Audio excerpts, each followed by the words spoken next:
지금 우리 사회에서 사실 가장 큰 문제 중에 하나가 이제 선관위 문제 아니겠습니까? 맞습니다. 이게 사실 신뢰가 기본적인 자산인데 네. 그렇죠. 그거를 지금 무너뜨리는 바람에 이 대한민국 민주주의 체계가 굉장히 지금 휘청거리는 엄청나게 큰 문제입니다. 그런데 선관위원장이 대법관이 맞잖아요. 네. 선관위원장, 맞아요. 대법관. 이 독립을 지켜주기 위해서. 그리고 선관위는 어떠한 감시와 견제도 받지 않아. 그러다 보니까 이게 너무 성역이 되어버렸어요. 못 건드리는. 아무도 못 건드리는 거야. 그러다 보니까 너무 성역이 됐어. 조직이 다 망가져 버린 겁니다. 그 사이에. 네. 실제로 몇 년 전이었지? 2023년이니까 3년 3년 전. 3년 그 채용 비리. 네. 네. 그 난리가 났었잖아요. 그렇죠. 그게 아마 규정 위반으로 걸린 게 한 900건 가까이 됩니다. 그런데 관련 재판이 진행이 안 돼. 왜냐? 이게 다 지금 엮여 있잖아. 아까 선관위원장이 대법관이라고 했죠. 네. 근데 시도 선관위원장이 또 있을 거 아니야. 그래, 다 네. 판사예요. 예. 다 판사야. 그 지역 판사. 그 네. 지역 판사. 네. 그래서 그런지는 모르겠지만 이 진행이 안 됩니다. 진행이. 그렇죠. 그렇죠. 네. 그거 좀 정리를 좀 한번 해줄 수 있을까요? 아니 일단 그 2022년 대선 당시에 뭐 소쿠리 투표 논란도 불거졌었고요. 아니 그거 진행 안 되는 거. 그거 하나 뽑아드렸는데. 아, 네. 딸 부정 채용이라든가 이런 거 있지 않습니까? 그렇습니다. 3년째 1심 여전히 지금 진행 중입니다. 와. 그러니까 이게 선관위 의혹에 눈 감은 법원이라고 이제 뭐 시사저널 등이 보도를 하긴 했었는데 눈 감은 게 아니고 자신들이 당사자가 될 수도 있기 때문에 네. 그래서 좀 회피하고 있는 것 아니냐라는 그렇습니다. 그런 의혹인데요. 보면 이제 송봉섭 전 사무차장입니다. 사무차장 재판이 1심만 3년째. 그러니까 이 사람은 딸 그 채용을 부정 청탁한 혐의로 가장 먼저 기소가 됐었거든요. 네. 그런데 1심만 지금 3년째 진행 와. 중입니다. 이건 안 하고 있다라고 봐야 되는 거죠. 미친다 미쳐. 네. 작년 1월에 준비 기일이 끝났고 1년 5개월 동안 재판이 3차례만 진행됐고. 기일 변경 총 7차례. 와. 이 사람만 그런 거 아닙니다. 2024년 12월에 기소됐던 김세환 전 선관위 사무총장 1심만 1년 6개월째. 와. 어떻게 이럴 수가 있지? 이거는 사실 진짜 이게 뭐 문제가 있는 거 아닙니까? 어떻습니까? 우리 법조인 유일하시니까요.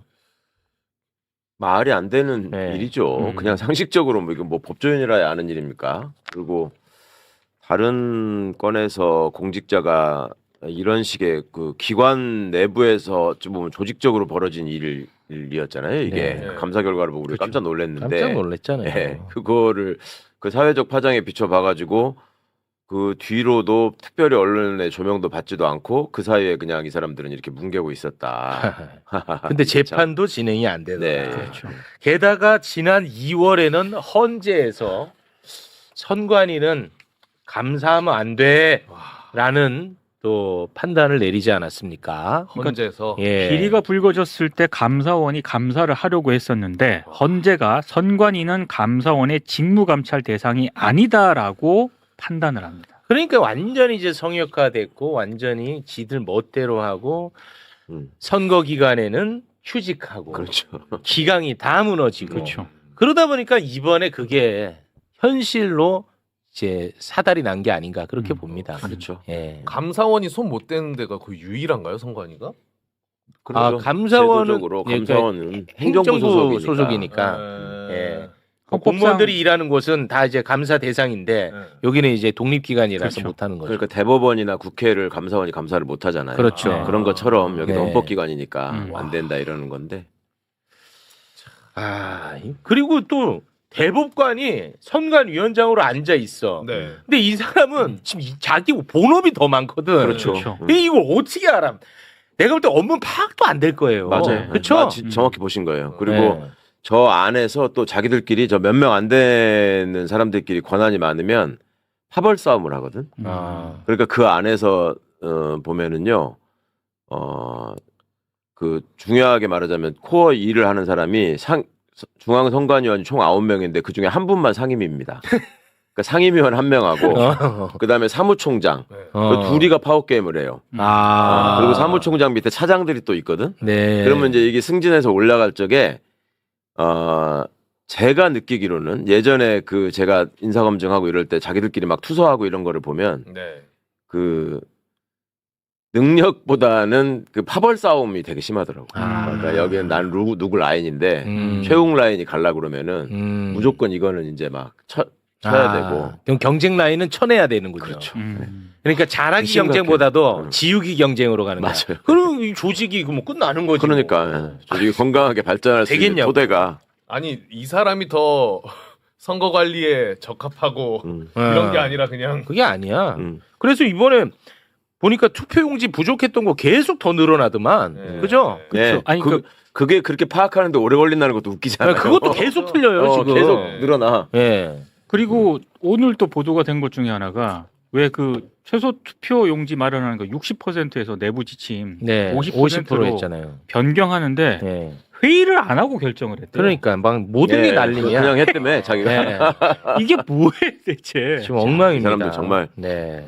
그러면은 그 선관위원장 대법관이 하니까 업무 파악 안 된 상태에서 그냥 보고하는 대로 그래 그렇게 그렇죠. 약간 어. 이런 이 사람이 이렇게 얘기하면은 그 말이 맞는가 보다. 그렇죠. 저 사람이 이렇게 하면 또 그 말이 맞나 맞아요. 보다. 뭐 그렇겠죠. 제가 실제로 중앙선관위원장님한테 선관위 내부에 이러이런 문제가 있다는 얘기가 있으니 한번 파악을 해보시죠. 네. 이렇게 조언을 해드린 적도 있어요. 그랬더니 그랬더니 그분이 서로 말이 달라서 자기는 아. 일주일에 한 번 갈까 말까. 지시를 잘 못 모르겠어요. 내려 사실 뭘 알아야 모른다, 지시를 그렇죠. 내리지. 네, 네. 그렇죠. 예.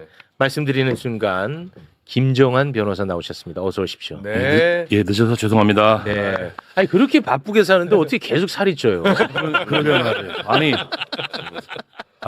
전주에서 10시 반 재판이었는데 전주에서 서울까지 3시간이면 올 거라는 저의 상식이 잘못됐다는 걸 깨닫고 상식 팩트 체크 좀 하세요. 네, 네, 네. 이 선관위 어떻게 할 거예요, 이거? 그러니까요. 사표는 왜 대법원장한테 냈을까요? 그것부터 잘못된 것 같은데요. 맞아요. 아. 왜냐하면 이제 대법원장한테 냈다는 게 본인이 어떤 대법관의 지위를 생각한 건데 사실은 그 법상으로 중앙선거관리위원장은 호선하도록 돼 있거든요. 호선? 호선이기 때문에 그 윗사람이 없잖아요. 네. 중앙선거관리위원회를 대상으로 내는 게 맞죠. 예, 아. 그래서 기관은 내야 되는 거예요. 위원회에서 그것을 이제 수리하는 것이 맞는데 대법원장한테 내는 것 자체도 법적으로 그러니까 잘못 이게 판단한 슬픈 게 것 같아요. 뭐냐면 네네. 저도 그 말씀 드리고 싶었는데 네. 대법관이잖아요, 이분이. 네.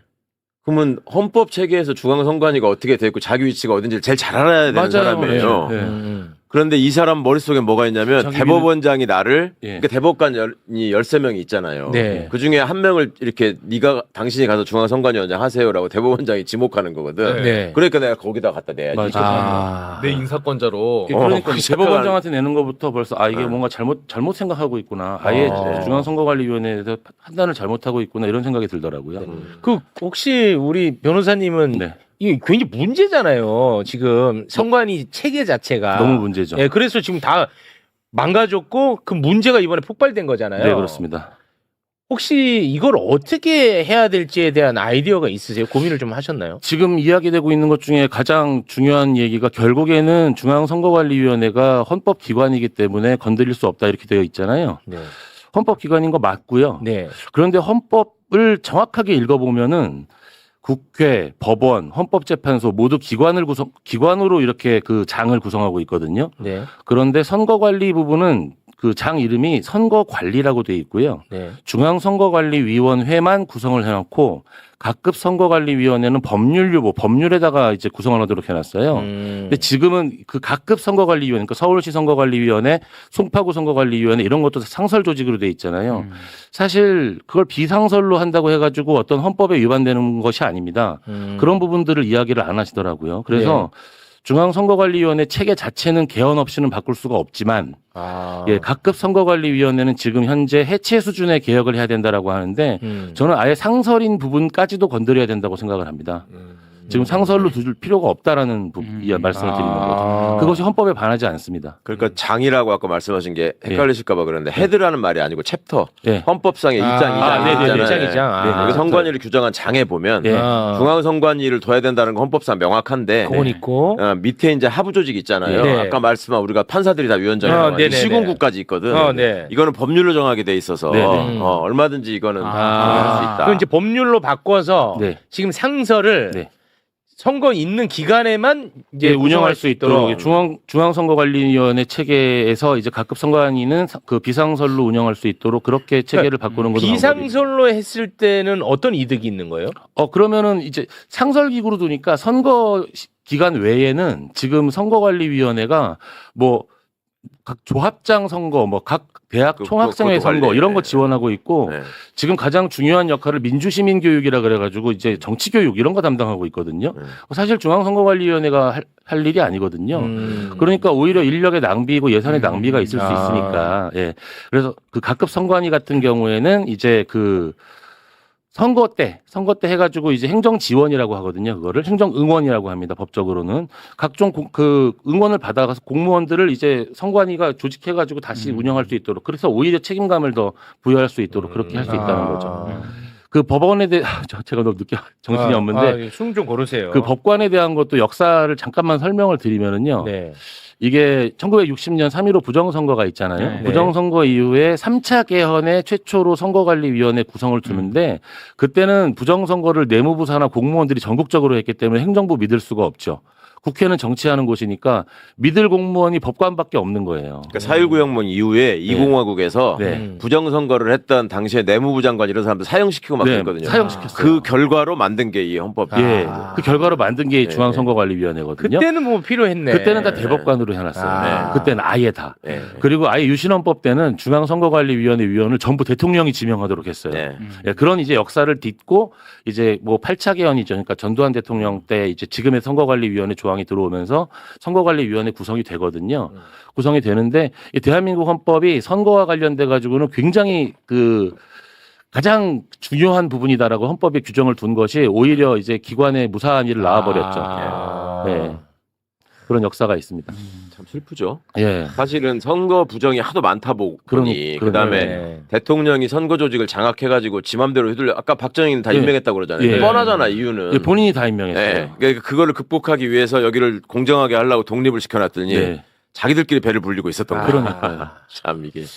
그래 결국은 이제 이게 난리가 났습니다. 근데 이 뭐 재선거를 이제 주장하고 있지 않습니까? 네, 네. 그거는 법리적으로 그 가능한 부분입니까? 그 재선거 같은 경우에는 이제 우리가 그 선거 같은 경우에는 워낙 정말 대규모 몇 천만 명이 이제 그 움직이는 일이잖아요. 네. 그 선거에서 사고가 있을 수밖에 없습니다. 사고라는 것이 어떤 위법한 행위들이 일부 있을 수 있습니다. 근데 그 위법한 행위들이 있다고 해가지고 선거를 무효로 돌리면 이 선거 그렇다면 선거는 계속 다시 할 수는 없는 거잖아요. 네네. 그래서 아예 그것을 예정하고 법에다가는 선거 결과에 영향을 미치는 경우에 하나여라는 이제 내용을 넣고 무효 사유에다가 네. 그렇기 때문에 이 어떤 사고가 일어났느냐, 이 사고가 선거 결과에 영향을 미치느냐 이 두 가지를 판단을 하는 거예요. 그래서 이제 투표 인원과 관련된 부분이라든지 지금 예컨대 서울시장 같은 경우는 6만 표 이상 차이가 났잖아요.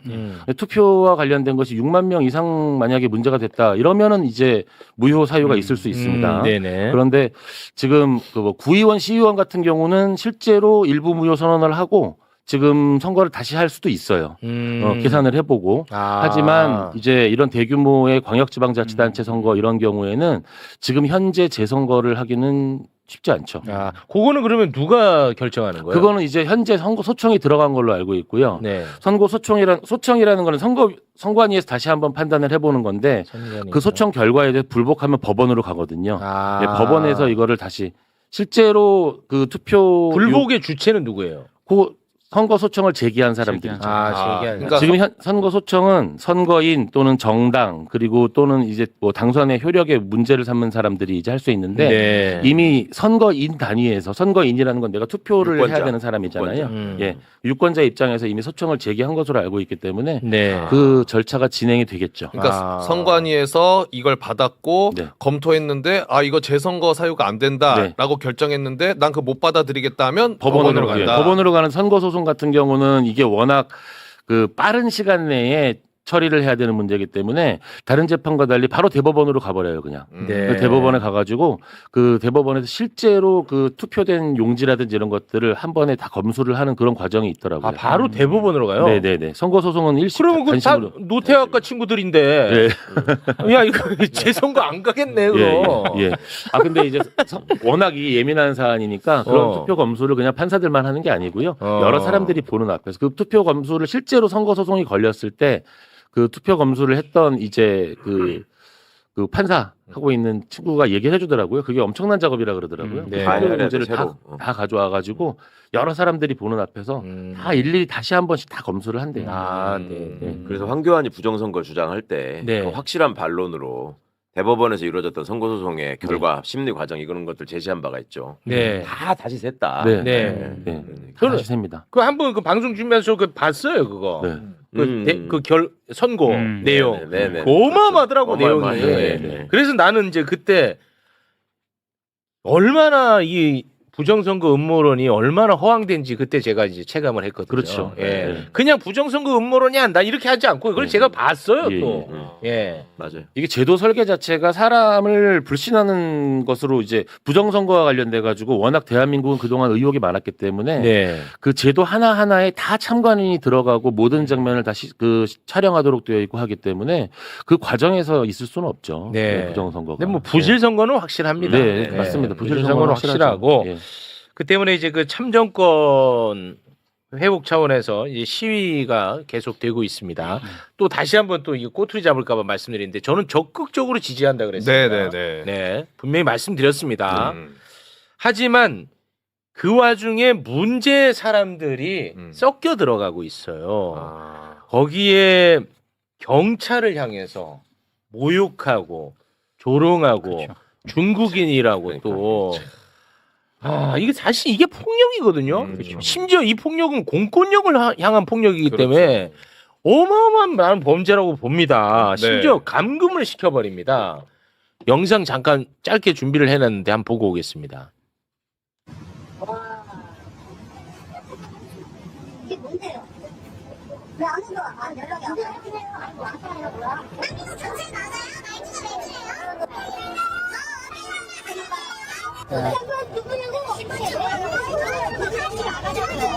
경찰 맞아요? 반전 상념 잘해요. 반전 상념. 이거 아니 뭐야? 아니 왜? 장난감 전화 뭐예요? 장난감 전화. 아, 그거 좀 웃게 하세요. 어딘데요? 그거? 아니 말 좀 하시다가 이제 무관성이 들어갔어요.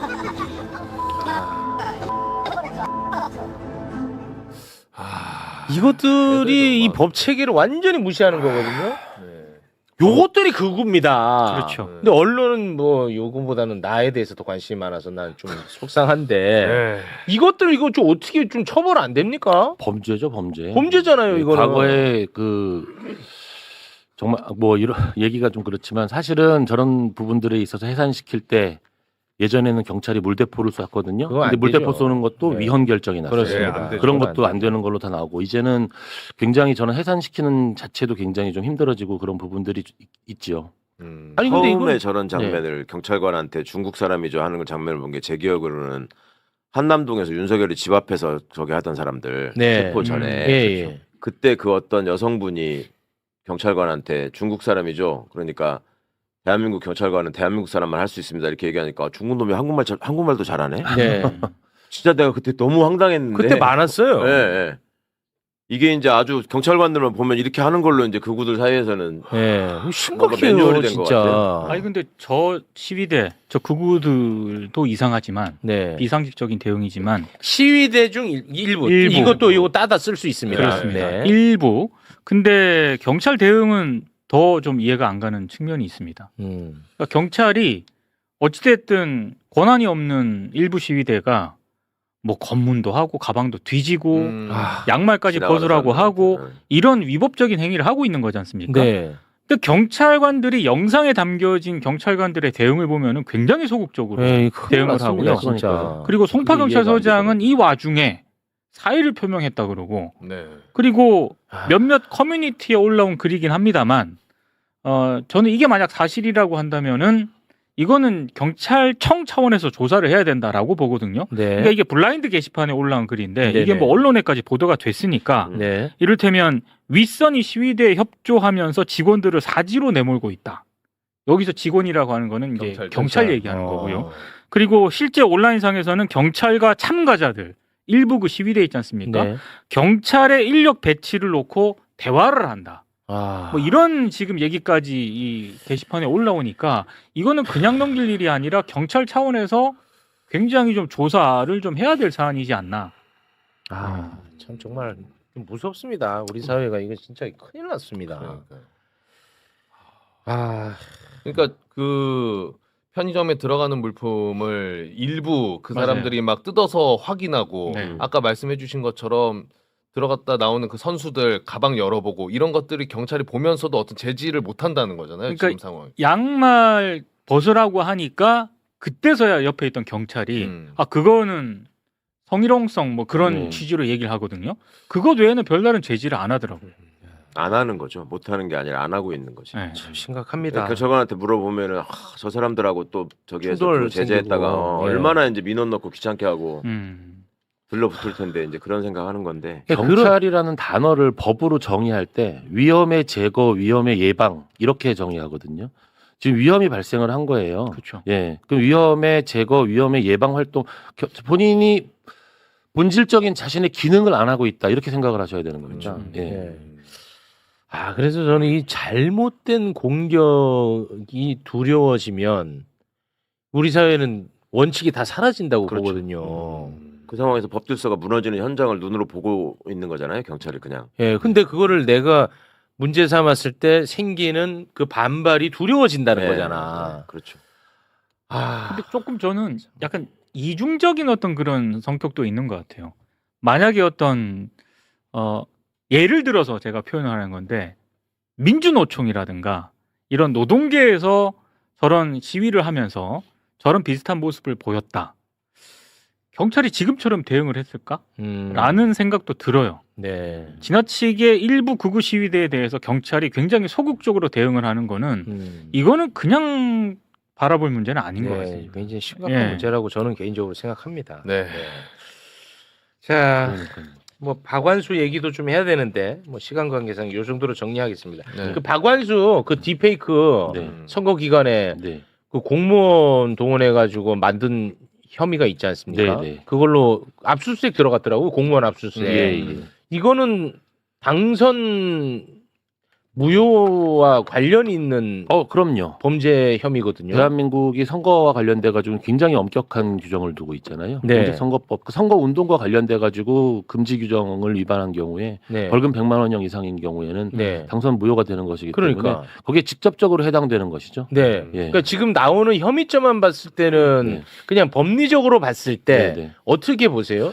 지금 당선 무효로 나온 것이 진실이라면 이제 수사를 통해서 밝혀져야 되겠지만 네. 딥페이크 영상과 관련된 것이 절대적으로 금지 사항으로 되어 있는데 되어 있더라고. 금지규범 위반이기 때문에 어. 그렇게 되면은 위반 그 당선 무효의 가능성이 굉장히 높죠. 네. 지금까지 근데- 판례가 네, 그 선거법과 관련해서는 허위사실 유포하고 네네. 금품살포 이거를 제일 엄격하게 네네. 봐왔잖아요. 네네. 그것도 허위사실 유포가 자기 당선을 위한 허위사실 유포. 네. 그게 이제 박완수 씨 같은 경우는 이제 딥페이크가 그 법조문상에 그대로 명시되어 있는 예이기도 네. 하고 82조 8항 허위를 한번 하는 좀 거잖아요. 올려주시겠습니까? 공직선거법. 아, 네. 명확하게 82조 8항이 딱 나와 있거든. 딥페이크가. 네. 예. 근데 허위사실을 얼마나 엄격해 보면 21대 때 이규민 의원이라고 안성 국회의원이 있었어요. 민주당 의원이. 그 사람이 자동차 전용 도로하고 고속도로가 다르잖아요. 법적으로는. 네. 그래서 그 자동차 전용 도로하고 고속도로를 그 단어를 헷갈렸다고 당선 무효가 됐거든. 진짜로요? 네. 그러니까 상대 후보가 네, 네, 네. 오토바이를 타고 들어갈 수 없는 고속도로에 들어갔다. 이렇게 얘기를 했어. 근데 보니까 고속도로가 아니고 자동차 전용 도로야. 근데 그거를 고속도로라고 했다고 당선 무효가 됐다니까? 허위 사실이라고 해가지고. 진짜로? 네. 그런 그렇게까지 하는 법이 굉장히 그렇게까지 하는 금지와 관련된 게 대법원이에요. 그렇게 네. 엄격해요. 와, 네. 엄청 엄격하네. 황당하지 않아? 네. 네. 그 너무 엄격한 것도 뭐 나는 조금 맞아요. 별론 것 같은데. 그거는 제가 볼 때 잘된 판례는 아닌데 네. 하여튼 어떻게 하나 보라는 말씀에서 제가 드린 얘기입니다. 그만큼 엄격하게 그것도 그렇게 봐왔다. 적용했었는데 근데 선거와 관련된 이제 만약에 딥페이크 영상과 관련된 것이 지금 나온 것이 사실이다 하더라도 또 시간이 수사와 관련된 시간이 필요하고 선거법 관련된 그 일자 규정들 언제까지 처리해야 된다 이런 것들을 다 훈시 규정이라고 해가 지키지 않으니까 시간을 질질 끌겠죠. 근데 제가 이제 궁금한 거는 네. 딥페이크 영상이 제작된 것 같아요. 네, 지금 네. 나오는 보도를 보면. 네. 그리고 공무원이 개입된 것 같아요. 네. 공무원이 직접 지시를 한 듯한 그 녹취가 나왔으니까. 네, 네, 그런데 여기에 경남도지사 후보 박완수가 직접적인 연루가 돼 있느냐. 아, 네. 그거는 중요하지 않나요? 그러니까 우리 판례가 회계 책임자의 부정에 대해서도 벌금 300만 원 이상일 경우에 당선 무효를 시키고 이런 부분에 대해서 그 자체가 자기 책임이 아니다 하더라도 그것이 자기 감독 책임이 자기 책임이다라고 이야기를 하고 있어요. 그러니까 그것을 감독해야 되는 책임 자체가 자기 책임이기 때문에 네. 그래서 자기 책임이 아닌데 왜 처벌이 되느냐라는 항변에 대해서 감독을 잘못했잖아라는 이유로 이제 처벌을 하거든요. 네. 그 감독 책임을 묻게 되는 거죠. 감독 책임도 있고 그 결과로 이익이 그 사람한테 돌아가는 네, 네, 거거든요. 예, 그렇죠. 네. 그러니까 이익 주체니까 당연히 책임을 져야 되는 거죠. 그리고 그야말로 이번에 박빙으로 이겼거든요. 네, 네. 경남도지사. 네. 야, 이거는 간단한 문제가 아니네. 그렇죠. 이거 되게 심각한 문제예요. 심각한 문제네요. 심각한 문제고 당사자는 헌법 소원한 게 제가 방금 말씀드린 회계 책임자 감독 책임에 대해서는 헌법재판소의 반대 의견도 있어요. 회계 책임자가 잘못한 거를 이 사람이 감독해서 어디까지 알 수 있느냐 도저히 알 수 없는 부분도 있을 거다. 행정부에. 그것 때문에 당선 무효시키는 건 잘못된다라는 헌법재판관의 소수 의견도 있습니다. 네네. 그 얘기는 오늘은 듣고 싶지 않았어요. 네네네. 네네. 모르고 싶은 권리 네. 지켜주시기 바라겠습니다. 네. 이거는 간단한 문제가 아니야. 그러니까요. 왜 경남도지사 박완수 당선자. 그렇죠. 이건 취소가 될 수 있대. 그렇죠. 이게 또 한 건이 또 이제 서울시장 당선된 그 오세훈이 그렇죠. 그 명태균 관련해서 지금 재판받고 있거든요. 예. 그것도 간단한 사건 아니거든요. 이미 존재하던 사법 리스크잖아요. 예. 당연히 네. 그거는 이제 재판이 정상적으로 진행이 돼야죠. 그 네. 그 재판 그거 알고 나온 거니까. 오늘도 뭐 재판 받았어요. 네네. 예. 막 특검을 세게 막 어. 비난하면서 들어가던데요. 특검을 막 비난하더라고. 예. 오세훈이가. 쫄았다는 거죠. 알겠습니다. 자, 그러면 우리 네. 변호사님과는 여기서 좀 인사를 저 딱 나누겠습니다. 1분만. 1분 하십시오. 제가 오늘 꼭 하고 싶었던 말이 있는데요. 네. 그 일부 극우 세력들이 참정권과 관련된 주장을 하고 있잖아요. 저는 진심으로 묻고 싶은 게요. 대한민국의 지방자치선거는 주민투표이기 때문에 이제 그 우리나라 영주권을 가진 외국인들이 주민투표를 할 수가 있어요. 그런데 올해 투표율이 10% 정도밖에 안 돼요. 왜냐하면 그 외국인들에 대한 선거 안내 이런 것들이 제대로 안 되고 있어요. 대한민국의 발달 장애인이라든지 어떤 장애를 가진 사람들도 투표권을 참정권이 있는데 이 사람들에 대해서도 발달 장애인 투표 안내 이런 게 안 되기 때문에 투표를 못 하고 있어요. 진심으로 참정권이 문제가 된다라고 주장을 하시고 싶으면은 그런 부분들이 진짜 대한민국에서 오히려 중요한 참정권의 부분이에요. 영주권을 가진 외국인에 대한 부분, 장애인에 대한 부분, 오히려 그런 부분들을 통해 가지고 대한민국의 참정권을 주장하면 진실성이 전 느껴질 것 같은데 저는 이번에 어떤 일부 극우 세력들이 주장하는 참정권의 주장이 저는 그래서 전 진실성이 좀 많이 떨어진다고 느껴지더라고요. 네, 일부 그렇다는 일부. 겁니다. 또 이거 네네네. 따다가 또 써갖고 또 지금 네네. 한 명씩 지금 제거하는 분위기니까 예, 계속 일부라고 예, 제가 일부만 말씀드렸습니다. 하세요. 훌륭한 네. 시민분들 또 계시고. 계시고 네, 다 그럼요. 아니 다 훌륭해. 네, 다 훌륭해. 안 훌륭한 사람은 너도 해명됩니다. 네. 난 분명히 얘기했어요. 네. 또 나중에 또 그리고 내가 그 단어를 썼다고 해가지고 나를 이제 비난하는 거잖아요. 그러면은 그렇게 해갖고 나를 비난할 거면 그 탱크 쇼라고 놀리고 이것도 그러면 안 되는 거야. 그렇죠. 하면 안 돼. 맞잖아요. 네, 그럼요. 그거 안 되잖아. 내가 극우들을 풍자하기 위해서 그 단어를 쓴 것도 이제 문제라는 거잖아요. 그리고 난 문제의식을 갖고 있습니다. 사과했고요.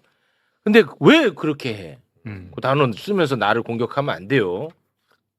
그건 안 되는 그런 거야. 얘기 소용 없어요. 공격하려고 하는 건데 무슨 사리 분별이 무슨 조용. 나도요 대화 중이니까 대화하고 있는데 왜 금방 댓글 나올 거야. 말 같지 않은 소리 하지 말고. 아, 그래. 네, 올라옵니다. 잘 보시네 여론을. 네.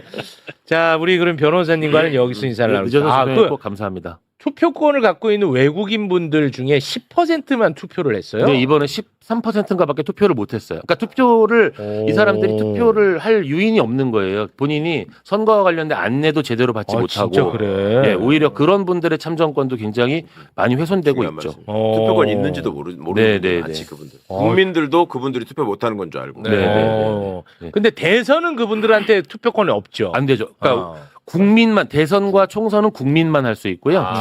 주민 이거 우리가 주민등록증이라고 하잖아요. 이건 주민. 예, 외국인이지만 영주권을 가지면 주민이 되기 때문에 오. 지방자치 선거는 주민으로서의 투표거든요. 이거 확실히 어, 알아야겠네. 네. 좋은 상식이네. 네네. 어. 우리 주민등록증 가지고 다니잖아요. 그럼 막 일찍 왔으면 얼마나 좋을 그러니까. 뻔했어. 아이고. 빨리 가서 이제 네. 식사하세요. 감사합니다. 예. 김정환 변호사였습니다. 네, 꼭 고맙습니다. 하겠습니다. 네.